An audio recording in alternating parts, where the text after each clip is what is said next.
It's okay for us to be wrong and change our minds. We got to be okay with that. People do it. Now, we don't want to do it a lot, but there's no way we're making everything perfect. So we got to be comfortable changing our minds and reversing a decision that we made maybe 2 years ago that we thought was the right decision. It's time to open your mind and expand your empire.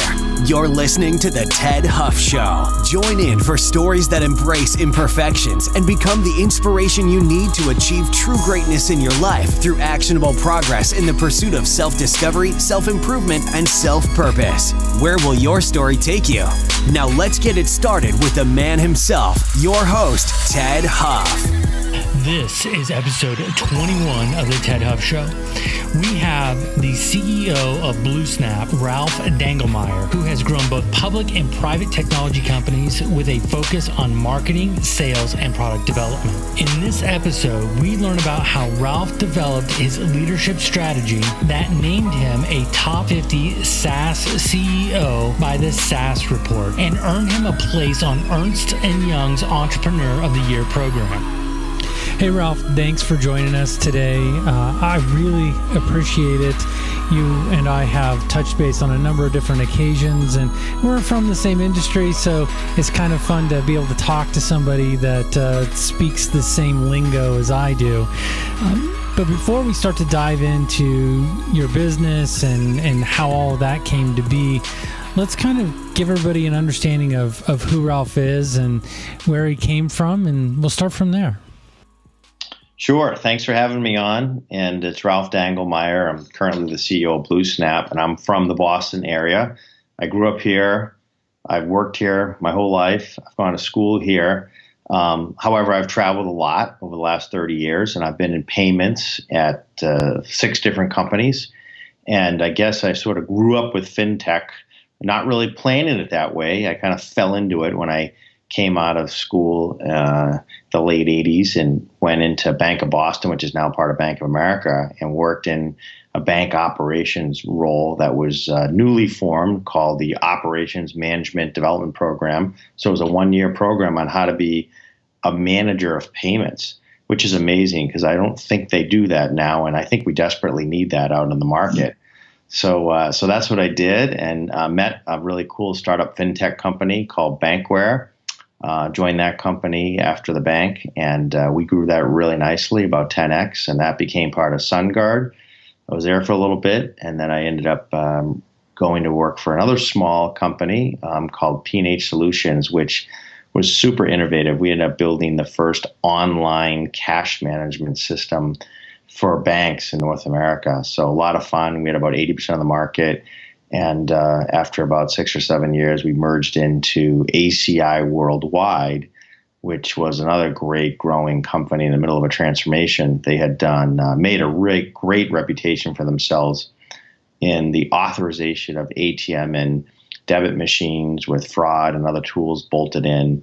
And now they're moving into the wholesale space, doing things like wire transfers and ACH payments and cash management around the world. So they bought a lot of companies. I became the president there. It was a great run with that company. And in the next move, I decided that e-commerce and mobile payments was going to be the next big thing. And I found BlueSnap in 2000 and end of 12, early 13, and joined BlueSnap now about 6 years ago. And I think it's been an excellent opportunity, especially with the transformation going on here in cross-border and e-commerce and mobile payments. Seemed to be at the right spot at the right time. So not really planned out, but just was fortunate enough to have a couple great opportunities kind of run across my desk. And I guess I took a little risk and did some of these changes. It's amazing. It's amazing how when you look at it at the time, you're like, yeah, that sounds like a good idea. And you go ahead and do it. And then you look back and you're like, wow, if that didn't work out the way that it did, that probably would have been a pretty bad decision. So that's what crossed my mind a couple times. Totally right there. So you'd mentioned growing up in the Northeast, in the Boston area. In your family growing up, was it an entrepreneurial, business-minded family, or was it something else? I'm just trying to understand where that drive to get into the banking sector came from. I don't know if it was a drive to get into banking or it was sort of a drive to learn. I think I was pretty curious about finances and payments. I graduated with a degree in economics, and I was always fascinated by sort of the money and sort of making money. And I had a lot of small paper routes and little jobs on the side, lawn mowing businesses. And so maybe that's where it came from. But I'm sure my parents were entrepreneurial. I'm not sure if they demonstrated it that much. I mean, my mom was a teacher, and my father worked at GE selling jet engines around the world. But somehow it sort of, I guess the right DNA came together, and it sort of got into me. So off I went. So you mentioned having paper routes and other different entrepreneurial ventures as a child. What do you remember what the first thing you did that kind of got the bug in you that like, hey, I can actually make money and buy things that I want? Well, do you remember what that first thing was? Well, I just remember, trying to work 3 jobs at the same time. I was like working in a restaurant, I was running a paper route, and I was at the same time trying to figure out what I was going to do, like caddying and working other jobs. And I just thought it was very cool that I could sort of figure out how to work with people. All of it was people orientated, and really a lot of my pay, because it was tip based, caddying, paper routes, and working in a restaurant was tip based. And I figured the better I interacted with people, the more money I made. And that sort of gave me a tip that was probably better than getting an A in accounting for me. So that was sort of the path I really woke up and said, that's something we got to keep in mind as we go into the future. Looking at the multiple jobs as a young man to being the CEO of BlueSnap, there's got to be a number of different things that have happened throughout your life where maybe you thought things can't get any worse. Oh yeah, it definitely happens. Challenges always come at you. And I think a lot of things, you have a business plan. One thing you can guarantee is things don't always go to plan, and you've got to make these, you got to do it. It's a real tough combination of sort of staying the course, but also doing small pivots, or I used to call it tacking, right? So if you're coming across the Atlantic in a sailboat, and all of a sudden the winds pick up, you had to figure out how to tack to stay on course. So, but at the time you're tacking, I think those things feel like these huge challenges. And so one of my sort of advices to people is you really got to stay in the course and really over communicate as you're making that tack. That's just a small pivot to the right, and we're going to get it back on course very quickly. I think that's always a challenge. I think the second challenge is, you always need capital, you always need funding, and you can almost spend too much time or not enough time on that. But the last thing you want to do is run out of money when you're in the middle of a hot idea. So I think getting the right funding is really, really important. And then, it's an old book, but I really like the Good to Great, where you can try to get the right people on the bus. They're going to work as a team.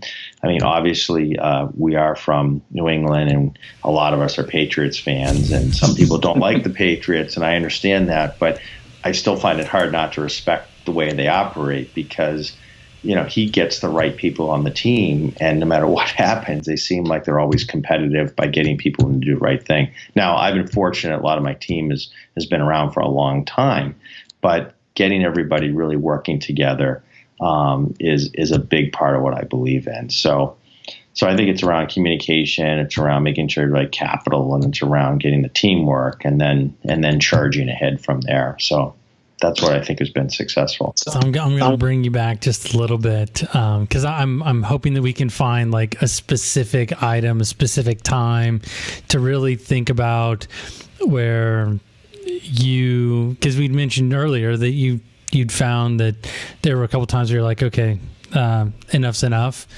Mm-hmm. Is there one where you were like, I don't know if I want to continue on?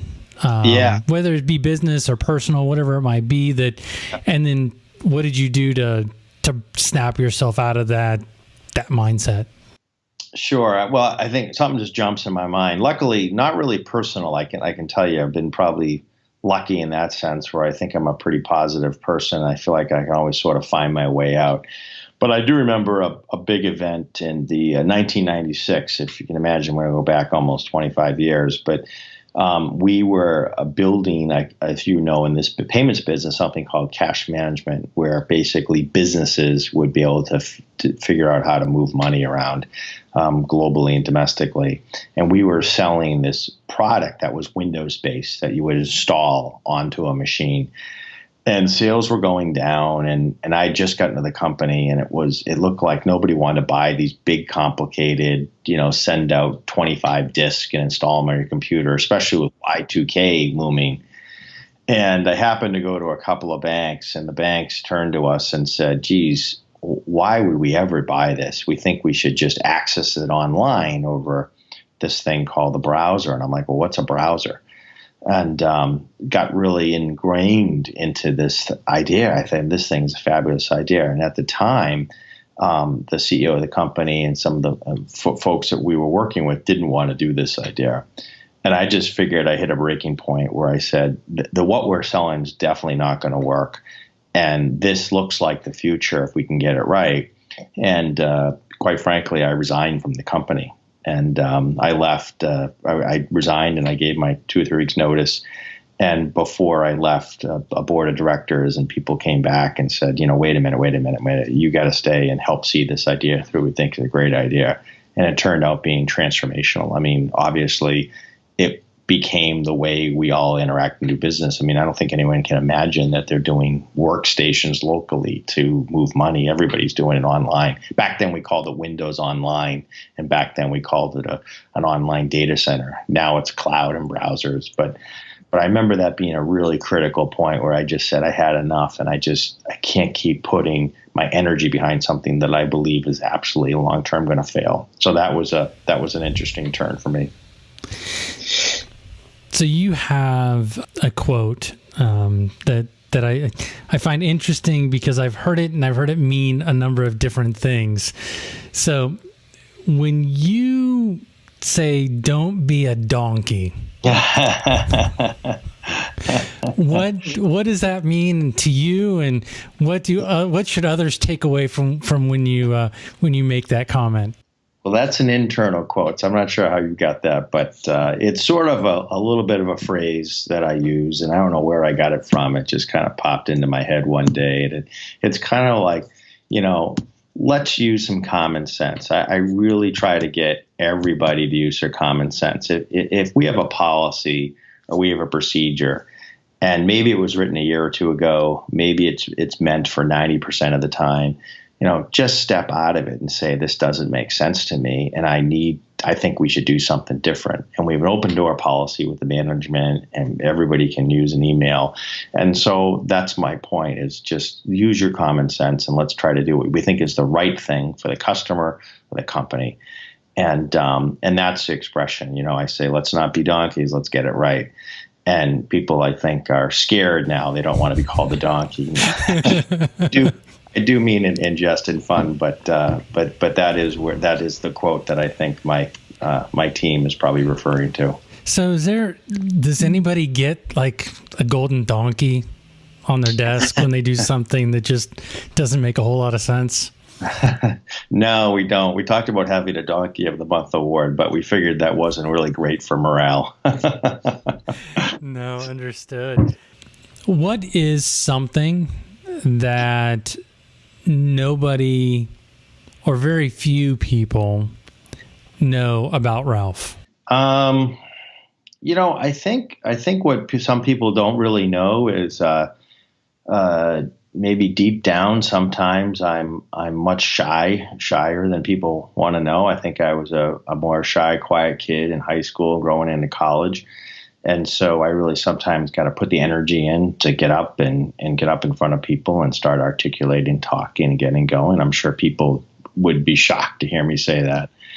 I think the second thing is because I think I'm moving kind of quickly through things, people will start telling me something, And I get what they're saying. I really understand. I'm really listening. But because I move so fast, people may think that a perception is that I'm not listening and I didn't get what they say. But I really did. Or if I'm listening to it, I tucked it away and I said, that's not on the top 10 list right now, but that will be, next quarter. And so I really do try to listen to what's going on, because I think that's where you need to make those little tacking rudders. Is the ideas don't really come, most of them don't come from the top. They come from people doing the work or the middle of the company or the customer. And so for us to do what we've done at all the companies, it's really been listening to the customer and listening to the employees and watching the market and marrying that with what we're seeing when we go out and talk to people. So I think those are two things that maybe people don't know about me. So with moving as fast as you mentioned, I see that very common at the C levels, where the experience allows you to move a lot faster than some of the people on the teams supporting the overall organization. When you start to feel like you've lost the focus, or you're feeling overwhelmed because there are just so many things going on so fast, what types of things do you do personally and or professionally to right the ship? I'll use your sailing terms, but how do you right the ship when it starts to list too far to one side? Yeah, that's a great question. I mean, my go-to thing is to just sit down and have a glass of wine. But generally speaking, for me, it's really talking it out. And so just really trying to really make sure I understand what's potentially going wrong, and really talking it out, talking to many people, and it's a coffee or a glass of wine or a dinner or lunch or a breakfast, and really trying to make sure I can triangulate on the data problem, because most people only see a piece of the problem. One of the things at the C level is we may only get 20% of the information, maybe 40% of the information. We got to make a decision quickly. And sometimes when you do that, you made the wrong decision. And then what I always find is you really got to go back to data and say, maybe I didn't have the right data. And one of the things I just even said at our company meeting is it's okay for us to be wrong and change our minds. We got to be okay with that. People do it. Now we don't want to do it a lot, but there's no way we're making everything perfect. So we got to be comfortable changing our minds and reversing a decision that we made maybe 2 years ago that we thought was the right decision. So I think really just sitting talking it out, and that's, like I said, for me, a glass of wine, maybe a game of golf or something like that, where the phone's not around me for a bit and I can just try to sit and think. Or it's a long plane ride to a place like Israel where you're on the plane for 11 hours and get a minute to think. So 11 hours gives you a few minutes to think about stuff. It really does, especially since you can't use your phone unless there's Wi-Fi. So it's nice. So you mentioned a couple of different things, and one that I would love to get your feedback on is, how do you mentor or drive your team to feel more comfortable with ambiguity? Because at that C level, there's a lot of ambiguity, because like you mentioned, you're only getting about 20% of the information. So how do you help maybe your junior executives or other folks on the team kind of understand how to feel confident and comfortable with that ambiguity? Well, I think we have a really open environment and a very cohesive team. And I think people feel very, very comfortable going into someone else's office and say, I didn't understand you. I'm not sure I get this. Or can you explain this to me? I mean, I hear that just daily, all the time. And I think that's great. And we try really hard when we see someone asking a question that makes sense like that to say, that was a good question. Keep asking. Let's go. We have meetings called change control meetings where we say, look, we made this decision with X amount of information. Let's make sure as we go collect more information, as you get on this path, that it is still the right decision. So the best thing you can do is just keep communicate, because it's the only way you're going to really make sure everybody's on board, and that ambiguity starts to become in sharp focus. And the folks that, like any team, is made up of different behaviorals. And we have a behavioral person that's as a consultant on our team. And so what happens is a lot of the folks, some folks can get comfortable with ambiguity, some can't. So but the people that can't will learn it along the way. And if they don't feel comfortable, I think they really raise their hands and say, we just don't get this, or we're not comfortable with this. And we have open dialogues about that. So that's the best way to deal with it, I think. For yourself, I've noticed that in executives and in high-performing individuals, that they're always looking to become better at time management, better at something. Is there a belief, a behavior, or habit that you have changed, say, in the last 2 to 3 years that you feel has allowed you to take things to a next level in a certain area of your life?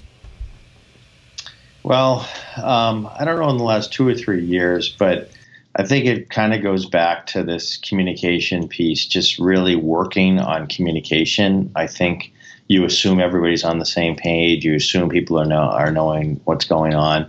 I got to be honest, after you start reading so many emails, hundreds a day that come through, and I like to read all my emails. I don't have anyone that sources them. That's one thing I do.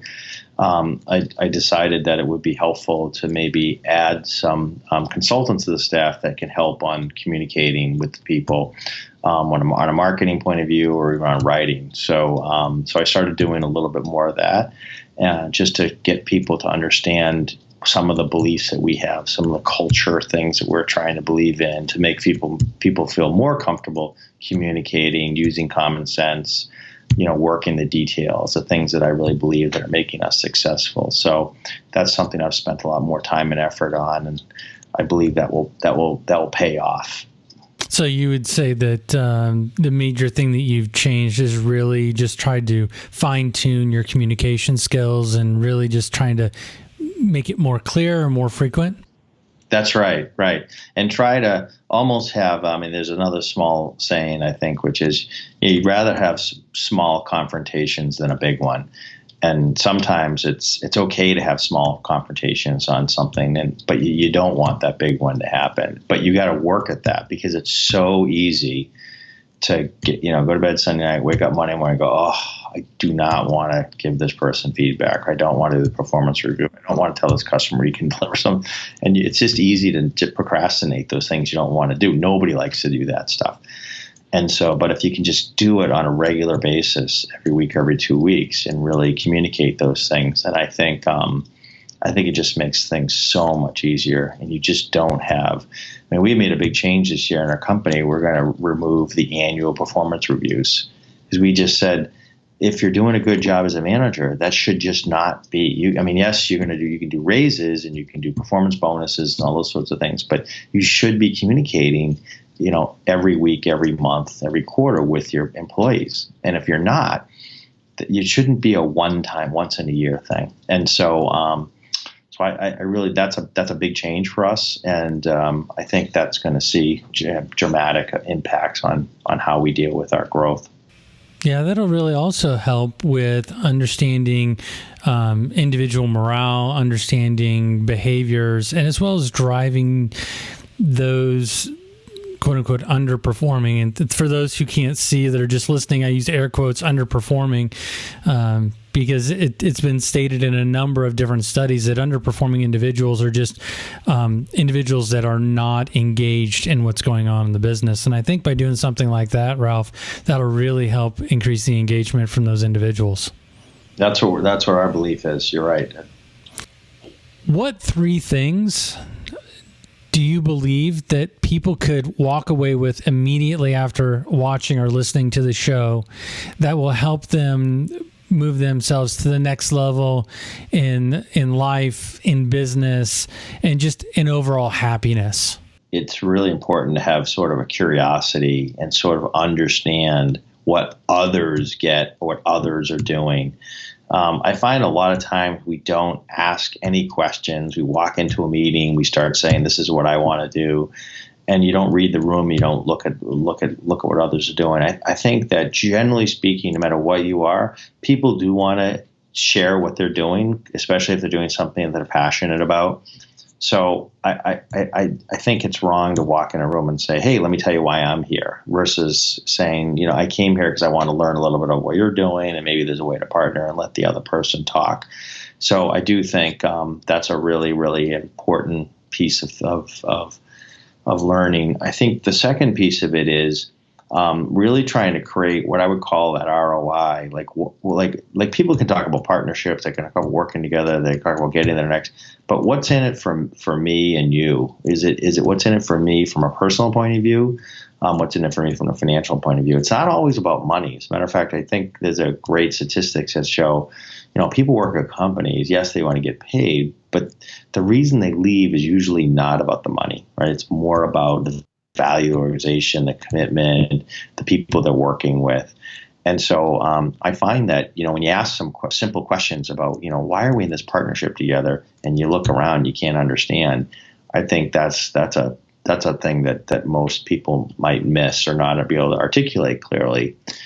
I also go back to just practical thinking, because when you understand what's going on, you understand the ROIs, does it make sense to do what we're doing? Are we both in it together? We both have the same enemy or the same friends or whatever it may be.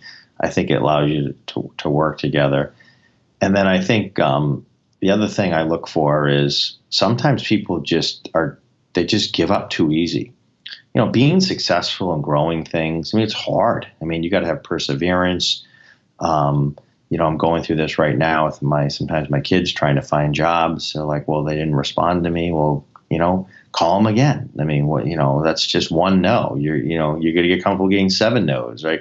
Just the perseverance really, really makes sense. And I use a lot of sports analogies, which I'm not sure all the women in my company but I don't know how to do one from a shopping point of view or some other thing, but the perseverance really works in all sports, and I think in business as well. Is you just got to keep going. If you really believe it's the right thing to do, you gotta stay behind it. You gotta believe in it. So, those are a couple things that I see when I was fortunate enough to be in this Entrepreneur of the Year with E&Y last year, and I'm going through it again. And I met a lot of entrepreneurs, and I think they have those very common traits that I just went through. A lot of them. So let me recap just real quick here. So I got 4. See, you gave us 3 plus a bonus. So okay. That's awesome. So the first one that I got out of that is be curious. Don't just take things the way they are. Don't just come to deliver, but be curious to what's going on in your surroundings. That's the first one that I got. The second one, and help me if I get this a little sideways, but what is the value of the relationship? Whether it be a return on investment, whether it's emotional, whether it's financial, whether it is knowledge, whatever it is, it's about not only what is in it for me, but what is in it for this relationship or partnership. Right. The next one is once you've established, the curiosity and understood what's going on, and then you've had that relationship, and the value of it is identifying the common goal. Yes. What is that common goal that you and others can drive towards?